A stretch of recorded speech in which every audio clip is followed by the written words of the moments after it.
What's going on, y'all? It's your boy 3 Stacks in this thing, representing Team King of Games. And it's been quite a while since I went over my update on my Paleozoics. People have been like asking like crazy, and I'm like, alright, I got you. So of course, you know, we got Miss Starboy from the Code of the Duel Special Edition, which does make a huge difference. The way I was playing this deck before, I ran Link Spiders and Decode Talker because the Paleozoic traps are normals. So you would link, and then go into Decode, and it was just like wasting resources and extra deck space. This guy's a lot better. I really love Miss Starboy a lot. He's just such a great complement to this deck's playstyle. Of course, he helps other decks that are water-based, but he's really strong in this deck because having like a 2700 Totally Awesome, a 2900 Automalacaris, a 2900 Booty Opabinia. I mean, all your Paleozoic traps come out at 1700. That makes a huge difference. Like, now you're just summoning beaters from grave by chaining traps. This deck is just really insane, this format. I like it a lot. It's not what I'm playing this format, but I just like the decks that I really like, I put my foot into them and I make them the best that I absolutely can. Of course, to showcase it to you guys today, I had to put my foot in this. So this is 50 card Paleozoics. I wanted to do something a little different. I always tend to stray away from the 40 card logic, except for a deck when I know like it has to open a certain way every single time, no matter what. I'll play 40 cards. But this deck, it doesn't really have to open up anyway. It basically can open up with like a swap or just open up with a couple Paleos and it'll still make do with what it has. And it's crazy, like you could open with no monsters but a couple Paleo traps and then that'll end up being a totally awesome anyways. The deck is just really insane. I like it a lot, and it's always been like the deck that comes up every now and again, every format. Like it rises in popularity and then dies back down. It's just like always going to be a good deck. The fact that Totally Awesome's still at 3 just like amazes me. So we're playing 3 copies of Swap Frog. I don't care about rarity because all the traps are normal. I mean, all the traps are common, so it's like rarity doesn't matter to me. There are mismatching because I have like one shiny Duke Frog, but it doesn't matter. The Frog lineup doesn't change in any Paleozoic deck. This is the only thing that will always be standard no matter what. Because this is the card you never want to play 3 of, and you always want to play 3 of this. So 2 Roni Homies, 2 copies of Esteban, and I think I nicknamed him Ernesto, but Roni Homie goes so hard. Like, Roni Homie's just dope. He's like the reason why the Frog Engine's so good in this deck, because he's not once per turn. He just like, he extends all your plays. He's a great recovery. He's just so great. Like, it helps you to link with your Miss Starboy. It's really strong. I do like the fact that Miss Starboy recycles waters and Totally Awesome recycles waters. Like, obviously the best kaiju is Gamecill in this deck, hands down. Just keep getting it back, keep getting it back. And then like Miss Starboy and Totally Awesome recycle each other. This is like really good.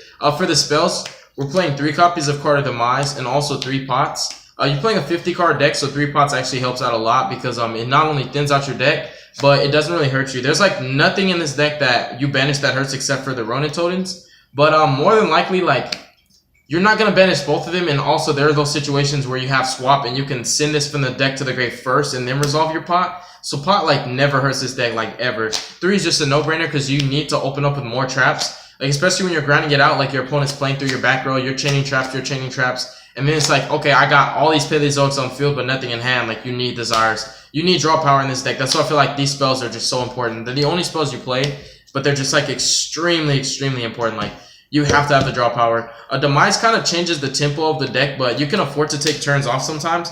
Like, especially when you're in a grindy situation, your opponent kind of disrupts you, like twin twisted your back row, and then it's like, oh my god, now I'm down at top decking, and you like have a Demise in hand, then you draw another card, you just like set it, Demise, draw 3, and just like reestablish yourself. This also helps you to dig further and deeper for your frogs.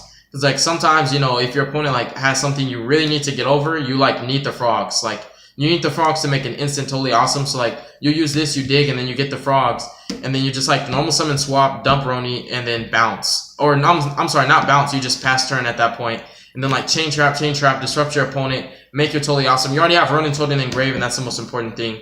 So Demise helps out a lot. And like, you only play 8 monsters, and like, even when you draw the monsters in this deck, like let's say you draw a Swap Frog and a Dupe Frog, it's like you can just normal swap, send Roni, discard the dupe, and now you're set up anyways. Like, it just, Demise doesn't hurt this deck at all. Desires doesn't hurt this deck at all. You just, the draw 2, draw 3, it really helps a lot. Like, resolving these in the same turn, you draw a fresh hand of 5 cards. It's insane. So the 8 monsters and the 6 spells, it's like really important. I wouldn't change the spells for the life of me. I know Paleo players like tend to not play Demise, but it's cool. I just like the way it works. It's really strong, and it's like, having access to Demise in my deck gives me an edge over Paleo players in the mirror match because like they don't have Demise. And most Paleo players, like, they don't really play a lot of hand traps because it's like really important to open up with traps and frogs. So you don't really have to worry about like Ogre or Joan Lockbird or maybe Ash. It depends if they're playing Ash. We're also playing 3 Reckless Greets to start off with the traps. This is like probably one of the best traps in this deck. It's absolutely free. And as I was explaining with the Demise and the Desires, kind of the ratio, not the ratio, but the reasons behind it. Draw power is extremely important in this deck because this tends to be a set 5 pass turn kind of deck. You feel me? So it's like when you set 5, that's all you have. So if your opponent like tends to play through your back row with ease, you need cards like this, Demise and Desires, and like Paleozoic Pikaia to reestablish yourself to ensure that if your opponent plays through all 5 of your traps, you'll have 5 more to set and then keep grinding them. And then we're playing like quite a bit of Mirror Forces. We're playing 3 Stormings. This is the out to the Indestructible Crystal Wing, 2 copies of Quaking, and 1 regular Mirror Force. I can't find my 3rd Quaking. I definitely would just be playing 3 Stormings and 3 Quakings. But I just can't find it. So I was like, all right, we'll just put in basically like a filler for the 3rd Quaking as a regular Mirror Force. It only hurts if it's against the Indestructible Crystal Wing, which every single deck is literally not going to run the Crystal Wing, but you have to have the outs for it because like it's just really, really hard to get over that sometimes. And basically, these are like your Live More traps, so we're going to move Reckless Greed out the way, and we're going to keep the Mirror Forces here because this whole category of traps that we're starting off with are the Live More. With Paleozoics, because you're chaining traps and getting so much Paleos from grave and so much advantage, they're unaffected by monsters so your opponent tends to try to attack over them, right? Like board wipes, all the board wipes they're just 3 board wipes. Literally 1 Dark Hole, 1 Raigeki, 1 Slumber. It's very low, like there's low odds and chances your opponent's gonna top deck 1. So you're worried about your opponent attacking over your Paleo, so you need cards like Mirror Force, the 3 Wabakus, and the Threatening Roars to basically ensure that you keep your Paleos. So like, let's say you open with 3 Paleos and you chain them and you have 3 Paleos on field now, right? What's going to happen is your opponent's going to try to attack over those because they don't want you to be able to overlay next turn. You activate one of these cards, like chain your trap, and it's like you're good to go. Because then like next turn, you're so golden. Like all the Paleos you have on the field are free. So like you can bait off strikes with that and then normal your frog and just go off. Like it's insane. Like let's say like if you chain like these, right? And you have these on field and you activate a Wabaku, chain another one. Oh my God. Like you're going in next turn. Like you're more than likely going to be able to either OTK your opponent or just set up with like double Toad or maybe Opabinia and Toad and just keep going, keep pushing. So you basically play 11 cards that help you live more. So like it's very high. It's high chances that you're going to draw at least one of these. Like all I care about is just one of these, like 1 Mirror Force, 1 Wabaku, or 1 Threatening alongside with a bunch of Paleo traps. Like I know I'm going to be able to turn all those Paleo traps into basically a totally awesome or Opabinia guaranteed because my opponent cannot attack over them and they're unaffected by monsters. So it's really, really good. And like you could you can activate a trap, but I'm going to chain trap anyway. So it's like really, really strong. Tempo of this deck is totally up to you. You can play it really, really aggressive, or at the same time, you can afford to like I said, take turns off and play kind of slow. Just adjust and basically adapt to your opponent's speed. If your opponent's playing aggressive, you can play this deck aggressive. If your opponent's really slow, you basically get all these chances. You get all this time and all these chances to build up your resources. 3 Ugly Reprint Strikes. I picked them up probably like a couple days ago.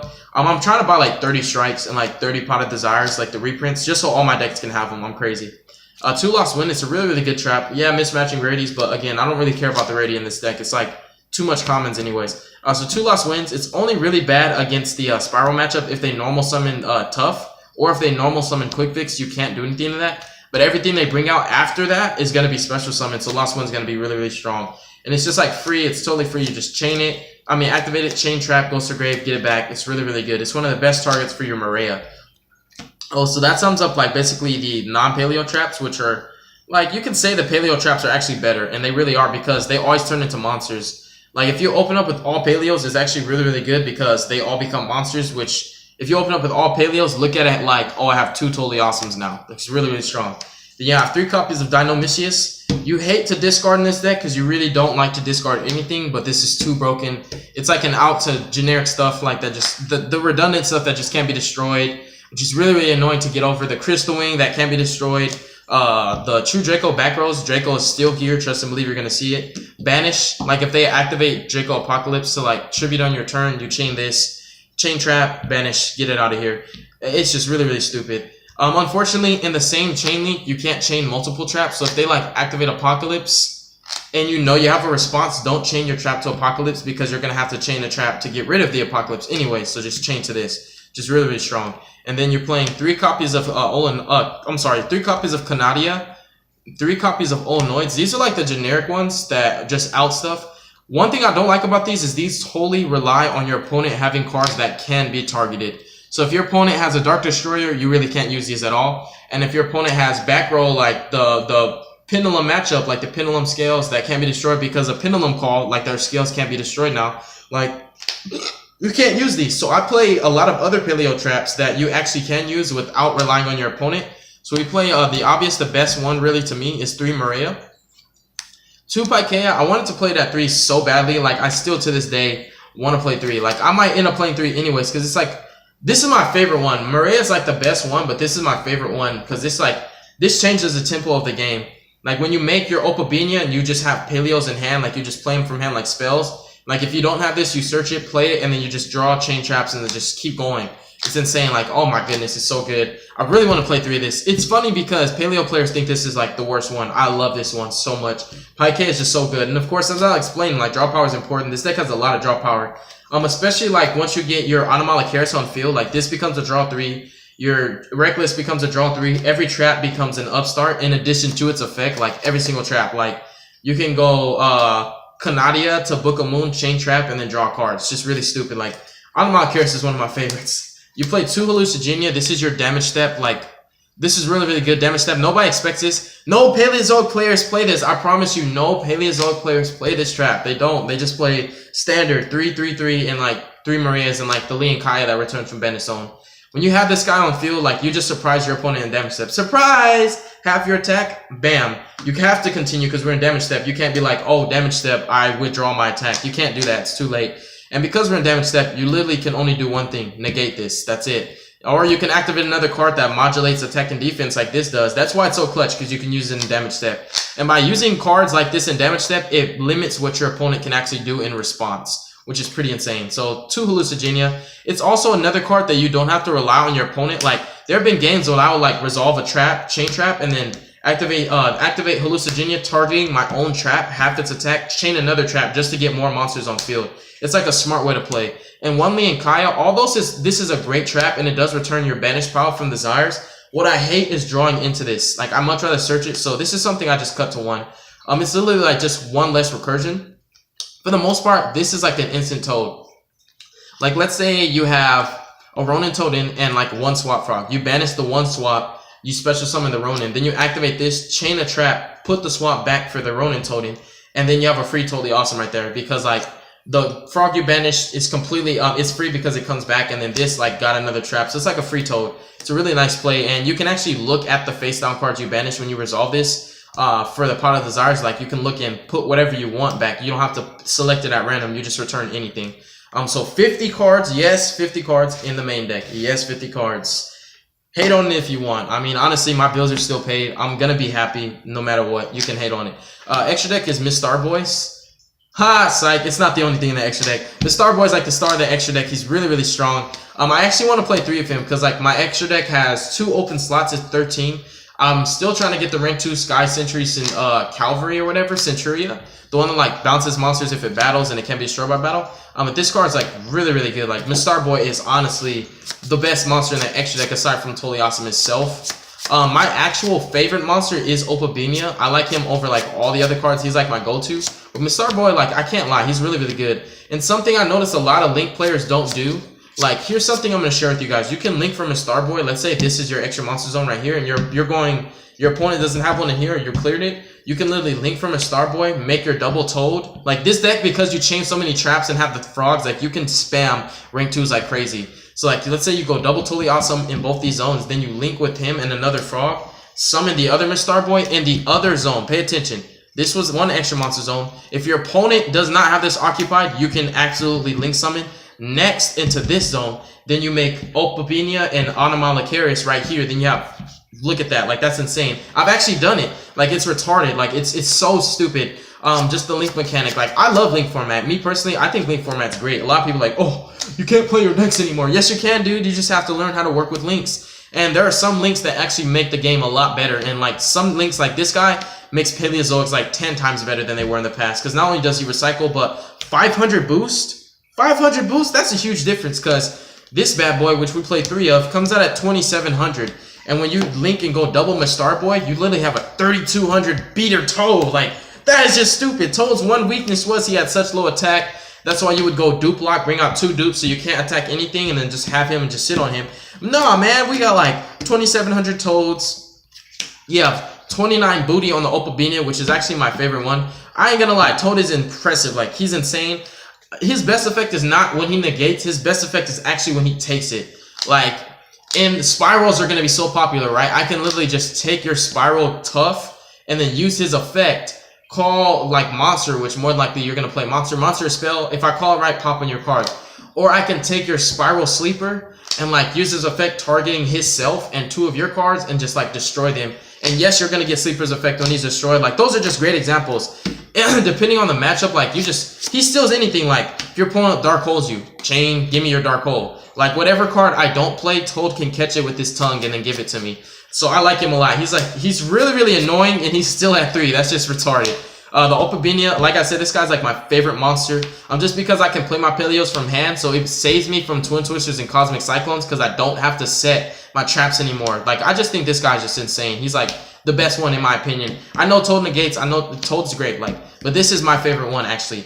And my next favorite, I actually like the Paleozoic XYZ's over Toad. He's like my 3rd favorite. My first favorite's Opalbinia, my second favorite's Anomalocaris, and my 3rd is actually totally awesome himself. Excluding the fact that Miss Starboy actually is the best card in your extra deck. He really is. But triple Anomalocaris, yes, we're playing 3. I love this guy so much. You actually make 3 every single game. Like, this is one of my go-tos. Like, if I have Starboy, instead of going double totally awesome, I like to go Opalbinia and Anomalocaris instead. Like, you get so much value and advantage. You get a free search, and then you get free draws every single